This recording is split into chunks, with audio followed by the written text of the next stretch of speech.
Jésus est la réponse au monde d'aujourd'hui. Il est le chemin, la vérité, la vie.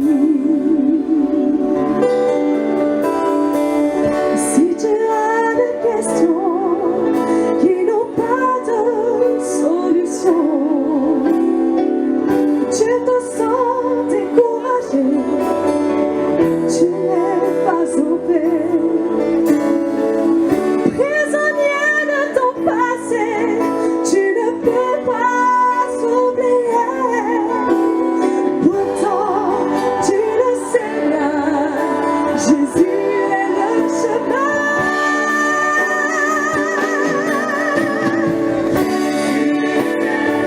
Oh Jésus,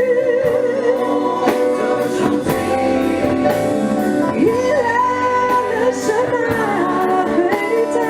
Oh Jésus,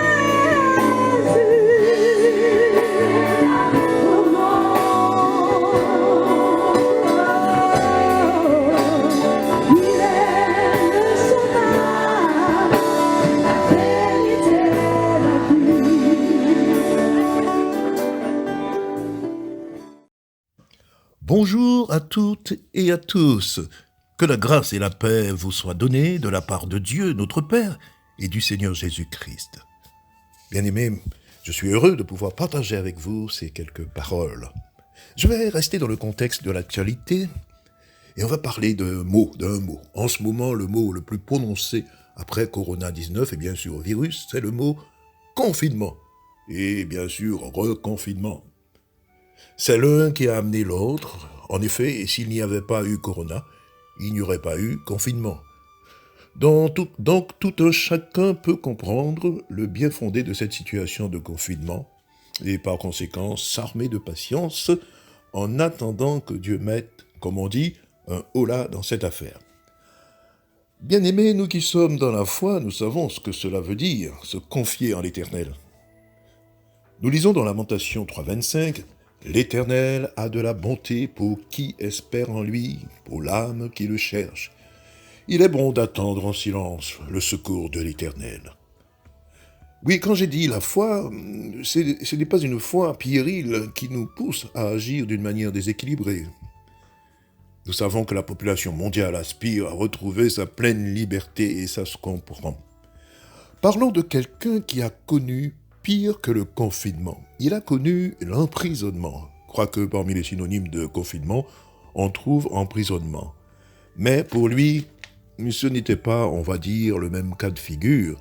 Il n'était pas dans les conditions où il suffisait de remplir une attestation de sortie avec différents justificatifs. Non, il a été incarcéré, enfermé, je dirais même condamné, privé de toute liberté. Et tout cela par la faute d'une part de ses propres frères et d'autre part de la perversité d'une femme qui, n'ayant pas obtenu de lui ce qu'elle voulait, va l'accuser d'avoir cherché à abuser d'elle. Oui.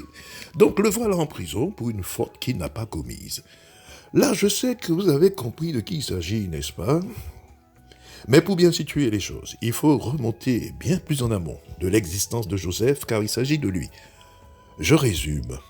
C'est un adolescent menant une vie assez paisible, jouissant d'une grande affection venant de son père, peut-être trop grande par rapport à ses frères qui, eux, n'en recevaient que quelques miettes, au point que ses frères se sont mis à nourrir une rancune contre lui, rancune qui s'est amplifiée quand il a commencé à trop rêver au goût de ses frères.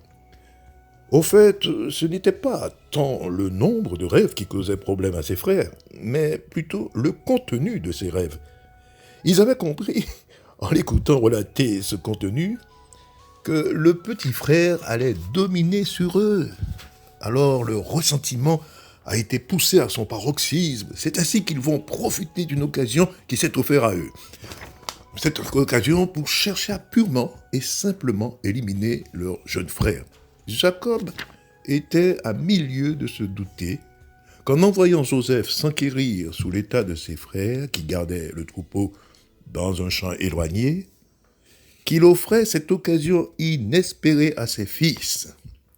L'occasion de enfin se débarrasser de ce faiseur de rêves. Le voyant venir de loin, l'impensable va surgir de leurs pensées, tuer leur frère. Ils vont fomenter un plan machiavélique. Rubens, l'aîné, ayant entendu leurs propos à ce sujet, décida en son cœur de tout faire pour sauver Joseph de cette mort programmée. Ils finiront par le jeter au fond d'une citerne sous l'impulsion du frère aîné. Il s'ensuivra une succession d'événements calamiteux pour lui. Alors qu'il était là au fond de cette citerne, vint à passer une caravane d'Ismaélites qui se dirigeait vers l'Égypte. Les frères de Joseph, qui étaient en train de se restaurer tranquillement, les virent et à ce moment-là, Judas leur suggéra de vendre Joseph à ces Ismaélites. Alors ils le retirèrent de la citerne et le vendit aux Ismaélites qui, arrivés en Égypte, le revendirent à un haut fonctionnaire de l'Égypte nommé Potiphar. Et là, bien sûr, ils vont faire un petit peu de bénéfice. Mais le bon témoignage de Joseph lui fit trouver grâce aux yeux de cet homme. Dans Genèse 39, verset 3, nous lisons « Son maître vit que l'Éternel était avec lui, et que l'Éternel faisait prospérer entre ses mains tout ce qu'il entreprenait. Alors Joseph trouva grâce aux yeux de son maître, qu'il employa à son service, l'établit sous sa maison, et lui confia tout ce qu'il possédait. » Eh oui, chez cet officier de Pharaon, il semblait avoir trouvé un oasis de paix, après cette traversée du désert qu'il a connue dans tous les sens du mot. Mais hélas, quelqu'un viendra mettre fin à cette quiétude. Rappelez-vous, tout au début, j'ai mentionné cette femme, car ce quelqu'un qui viendra mettre fin à cette paix n'est autre que la femme de Potiphar, son maître. Frustrée d'avoir essuyé un refus de la part de Joseph, elle va l'accuser de tentative de viol sur sa personne. C'est avec rage qu'elle va mentir à son mari. Alors, elle lui parla ainsi. « L'esclave hébreu que tu nous as amené est venu vers moi pour se jouer de moi. Et comme j'ai élevé la voix et que j'ai crié, il a laissé son vêtement à côté de moi et s'est enfui dehors. » Après avoir entendu les paroles de sa femme qui lui disait « Voilà ce que m'a fait ton esclave », le maître de Joseph fut enflammé de colère. Il prit Joseph et le mit dans la prison, dans le lieu où les prisonniers du roi étaient enfermés. Il fut là en prison. Et là encore, Dieu sera avec son serviteur, même au sein de la tempête, dans des conditions d'extrême détresse. Dieu sera là. Dieu sera toujours avec celui qui vit dans la droiture. Dans Genèse 39, verset 21, l'Éternel fut avec Joseph, et il étendit sur lui sa bonté. Il le mit en faveur aux yeux du chef de la prison. Et le chef de la prison plaça sous sa surveillance tous les prisonniers qui étaient dans la prison, et rien ne s'y faisait que par lui. Sa droiture, son intégrité, oh, tout ce que Joseph a fait de bien n'a engendré pour lui que malheur, que calamité. On pourrait s'interroger, mais pourquoi le juste se trouve-t-il dans ces situations si calamiteuses? À cette question, la parole de Dieu est là pour nous rassurer. Et d'une part et d'autre part nous répondre. Ils sont nombreux les versets de la Bible contenant des paroles fortes, réconfortantes pour nous permettre de passer le cap dans les épreuves les plus ardues. Dans le cas présent, je n'en cite que deux. Le premier se trouve dans les psaumes. Le malheur atteint souvent le juste, mais l'Éternel en délivre toujours. Le psaume 34, verset 20. Ce ne sont pas des paroles en l'air. Ce sont des paroles qui ont été éprouvées. Les enfants de Dieu, tous ceux qui connaissent Dieu, quand ils se sont retrouvés dans des positions difficiles, ils ont vu comment Dieu délivre ses enfants. Et le second verset, bien connu dans le livre du prophète Jérémie 29, 11, « Car je connais, dit Dieu, les projets que j'ai formés sur vous, projets de paix et non de malheur, afin de vous donner un avenir et de l'espérance. » Quand on lit ces passages émaillés de vérité et de promesses, quand on sait que celui qui prononce ces paroles Il fait toujours ce qu'il dit.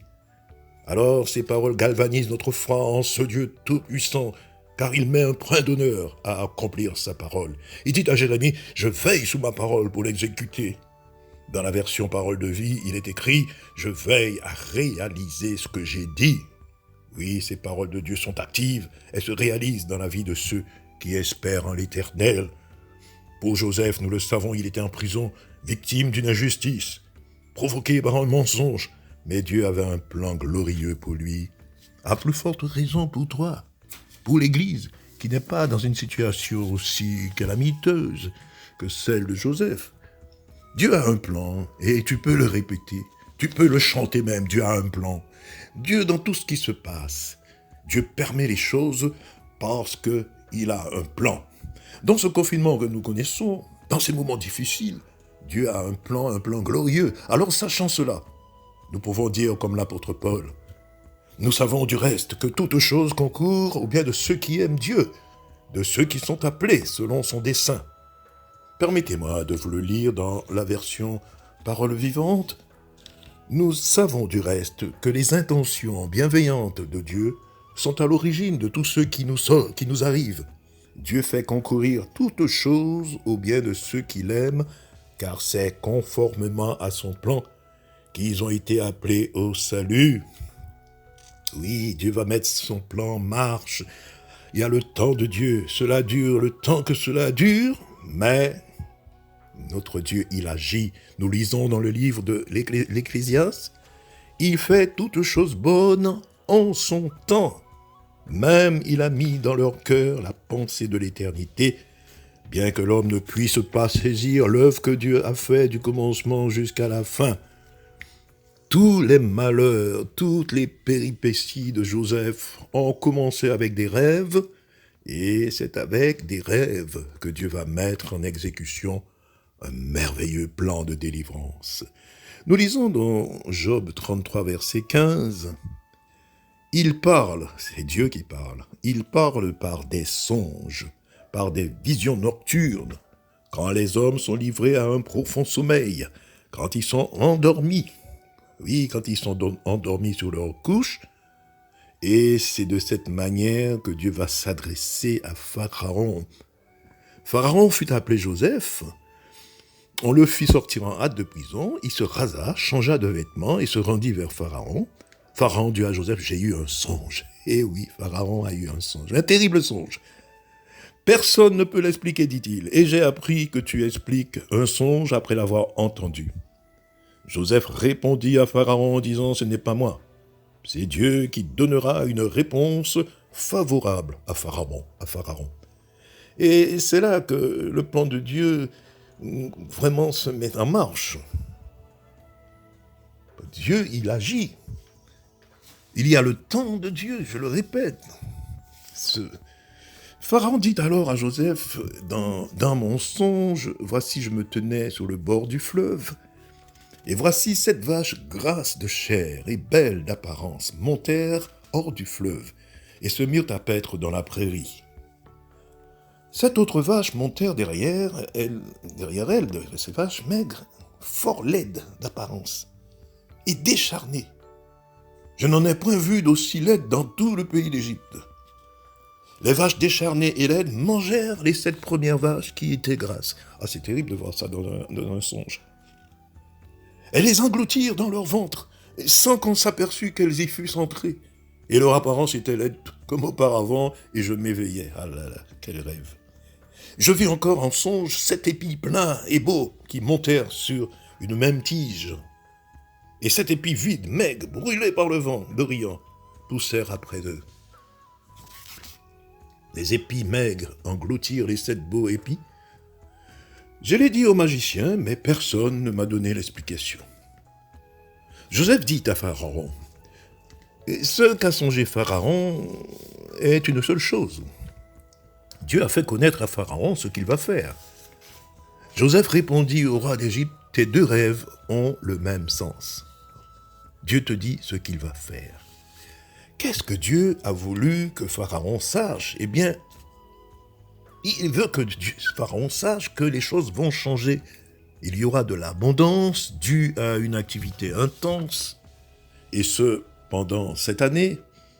Par contre, les 7 années qui vont succéder à ces 7 années d'abondance, seront des années noires. La famine sera telle qu'on en oubliera les effets dans le pays.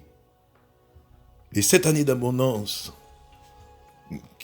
ce qui m'amène à parler d'activité intense, c'est la description faite par Pharaon concernant les vaches dans le premier songe. Genèse 41, 18. Et voici 7 vaches grasses de chair et belles d'apparence montèrent hors du fleuve et se mirent à paître dans la prairie. Dans la Bible, le bœuf symbolise le service, autrement dit le travail. Pour tous les gouvernements, leur souci majeur, je pourrais dire plutôt leur leitmotiv, est de combattre le chômage. Parce que pour qu'une économie se porte bien, il faut du travail. Les activités génèrent du pouvoir d'achat. Pouvoir que le chômage nous enlève. Et ce pouvoir d'achat, dans certains cas, relance l'économie. Ces vaches grasses, on pourrait dire, ces bœufs aux proportions généreuses, représentent dans ce récit une période de parfaite prospérité, si on se tient au chiffre 7. Je dis cela parce que nous devons prendre en compte tous les aspects de la société dans laquelle nous vivons. L'aspect sanitaire, tout d'abord. Voyons ce qui se passe. L'aspect social. Mais aussi, je dirais même surtout l'aspect économique. Cela concerne les petites et les moyennes entreprises qui auront du mal à redémarrer la machine. Nous devons penser à ces personnes, à ces chefs d'entreprise. Des familles qui auront du mal à joindre les deux bouts, l'un des conjoints ayant perdu son emploi. Et oui, le chômage grandit. Les vaches maigres. Donc nous, chrétiens, nous devons être attentifs, mais aussi actifs, en agissant là où cela nous est possible, et surtout dans la prière de l'intercession, en prenant pour exemple ce que dit le Seigneur dans Jérémie 29, verset 7. Voilà, Jérémie 29, verset 7. Nous devons, qu'est-ce que le Seigneur nous dit dans ce verset? Recherchez le bien de la ville où je vous ai mené en captivité et priez l'Éternel en sa faveur parce que votre bonheur dépend du sien. Je comprends que la scène décrite par Pharaon ait pu susciter chez lui un grand point d'interrogation, et surtout un trouble immense. Il dit, je cite, Genèse 41, 19, « 7 autres vaches montèrent et derrière elles des vaches maigres, fort laides d'apparence et décharnées. Je n'en ai point vu d'aussi laides dans tout le pays d'Égypte. » Les vaches décharnées et laides mangèrent les 7 premières vaches qui étaient grasses. Elles les engloutirent dans leur ventre sans qu'on s'aperçût qu'elles y fussent entrées, et leur apparence était laide comme auparavant. Et je m'éveillai. Il dit, il se réveilla un peu comme lorsqu'on émerge d'un moment de cauchemar. Dans Genèse 41, verset 5, il se rendormit et il eut un second songe. Voici 7 épis gras et beaux montèrent sur une même tige. Au verset 6. Et 7 épis maigres et brûlés par le vent d'Orient poussèrent après eux. Les épis maigres engloutirent les 7 épis gras et pleins. Et Pharaon s'éveilla. Voilà le songe. Ah, il devait transpirer, le gars. Le matin, Pharaon eut l'esprit agité et il fut appelé tous les magiciens et tous les sages de l'Égypte. Il leur raconta ses songes, mais personne ne put les expliquer à Pharaon. La seconde partie est la suite logique de la première partie. Le blé représente le pain, et nous avons vu que le bœuf symbolise le travail. Nous avons, dans un premier temps, vu les vaches grasses, image d'activité abondante, de travail, Dans le deuxième temps, les vaches maigres, image d'une dégradation rapide de cette activité qui cause par voie de conséquence des dégâts considérables dans le tissu économique. Donc pas de travail, pas de pain. Le travail a pour but de produire la matière première, en l'occurrence le blé, qui permet d'obtenir le pain. Et là, dans cette vision, quand Joseph décrit la vision, raconte la vision, il fait bien comprendre à Pharaon que les 7 années qui vont suivre les 7 premières années, ce seront des années vraiment difficiles où, si on ne fait pas attention, si on ne fait pas ce qu'il va dire, eh bien, il n'y aura ni travail ni pain. Nous sommes dans cette configuration, bien-aimés. La crise sanitaire à laquelle nous sommes confrontés laisse apercevoir des lendemains douloureux. Mais Dieu maîtrise la situation. Vous qui craignez l'Éternel, confiez-vous en l'Éternel. Il est leur secours et leur bouclier. C'est ce que nous lisons dans le psaume 115, verset 11. Joseph était emprisonné depuis combien de temps? La Bible n'apporte pas de précision à ce sujet. En tout cas, 2 ans se sont écoulés après qu'il eut expliqué leur songe aux panetiers et à l'échanson de Pharaon qui se trouvaient eux aussi emprisonnés. Les choses se sont réalisées textuellement selon l'explication apportée par Joseph. L'un fut gracié en la personne de l'échanson et l'autre, donc le panetier, hélas, il fut exécuté. Quant à l'échanson, il fut rétabli dans ses fonctions, comme l'avait prédit Joseph, mais il avait vite fait d'oublier Joseph qui l'avait demandé de faire part à Pharaon de son innocence afin d'obtenir de celui-ci sa libération. Il n'en fit rien. On pourrait s'insurger devant l'attitude de cette échanson qui a si vite oublié celui qui lui a fait du bien, qui lui a expliqué son songe, qui lui a annoncé la bonne nouvelle, tu vas être libéré, rétabli dans tes fonctions. Non, rien de tout cela. Mais quand nous lisons Lamentation 3, verset 37, qui dira qu'une chose arrive sans que le Seigneur l'ait ordonné, n'est-ce pas de la volonté du Très-Haut que viennent les maux et les biens? Les maux sont avant et les biens après, c'est très bien. Quand on écoute l'Esprit de Dieu, on comprend que ce n'était pas encore le temps de Dieu. Ses plans sont parfaits et ils s'accomplissent au moment opportun. C'était pas encore le temps pour Joseph de sortir de l'épreuve. Eh oui. Et depuis qu'il avait parlé à ces hommes, il va s'écouler 2 ans. 2 ans quand même, dans l'épreuve. Le chef des échansons ne pensa plus à Joseph. Il l'oublia dans Genèse 40, verset 23. 41, verset 1. Au bout de 2 ans, Pharaon eut un songe. Voici, il se tenait près du fleuve. Et c'est là que l'échanson va émerger soudainement de son amnésie. Ce qu'il aurait dû faire il y a 2 ans, eh bien là, il le fait. Il parle de Joseph. Parce que c'était là le temps de Dieu. 2 ans après, c'était le temps de Dieu. Il dira, entre autres, les chansons, il y avait là avec nous un jeune hébreu dans la prison, un esclave du chef des gardes. Il était esclave du chef des gardes. Nous lui racontâmes nos songes et il nous les expliqua. Les choses sont arrivées selon l'explication qu'il nous avait donnée.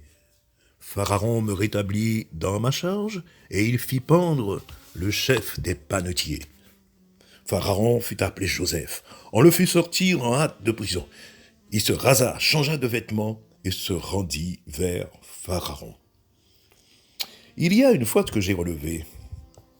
Il changea de vêtements. Il se dépouilla du vêtement de l'épreuve, de la douleur, pour se revêtir du vêtement de la délivrance. Comme nous pouvons le lire dans Ésaïe 61, verset 10.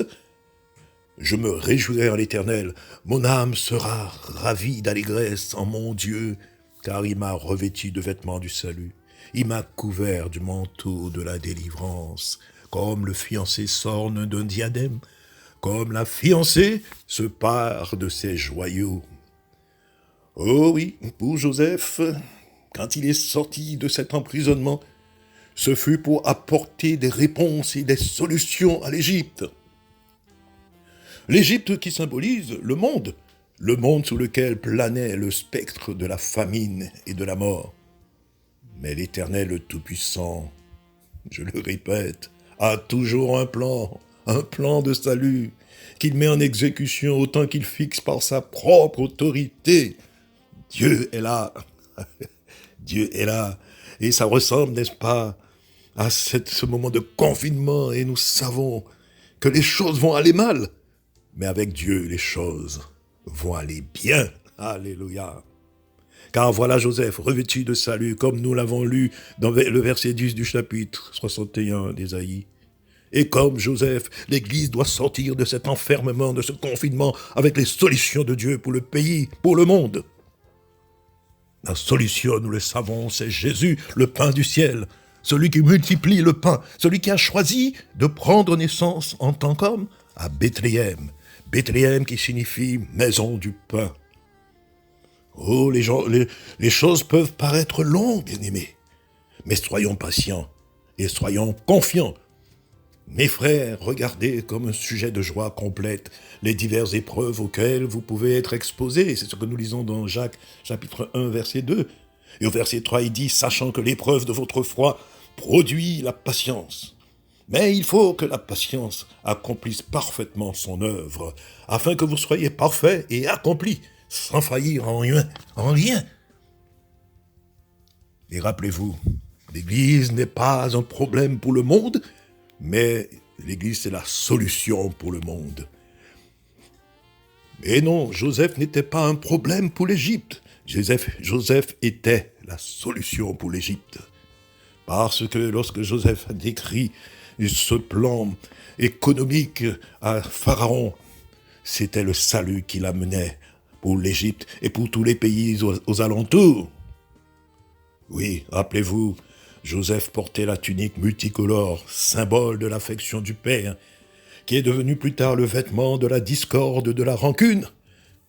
Il dut, malgré lui, endosser le vêtement de la douleur, mais à la sortie de l'épreuve, il changea de vêtement pour se vêtir du vêtement du salut et de la délivrance. Et nous avons lu ce merveilleux verset d'Ésaïe. Oui, Dieu, c'est le Dieu de la délivrance. Il a revêtu Joseph. Eh bien, bien-aimés, nous pouvons, comme Joseph, comprendre une chose, que nous passons peut-être un moment difficile, mais préparons-nous, prions déjà, glorifions Dieu déjà pour ce temps de Dieu qui va arriver, et comme Joseph, pour que l'Église montre la solution de Dieu à tous ces problèmes. 2 Timothée 2,12, si nous souffrons avec lui, nous régnerons aussi avec lui. D'ailleurs, je dis cela parce que Joseph, après avoir revêtu le vêtement de la délivrance, le roi Pharaon, lui a donné les vêtements, a revêtu Joseph de vêtements royaux. Et l'Église, après avoir revêtu le vêtement de salut, du salut de Dieu, de la délivrance, nous savons que le vêtement que nous aurons au final sera le vêtement de la royauté, du règne, car Dieu, il prépare pour nous, pour l'Église, un règne pour l'éternité. Si nous souffrons avec lui, nous régnerons aussi avec lui. Gloire à Dieu. C'est bien aimé que nous puissions retenir cette chose. L'Église n'est pas le problème pour le monde, mais la solution pour le monde. Et cela doit se voir à la sortie de ce confinement.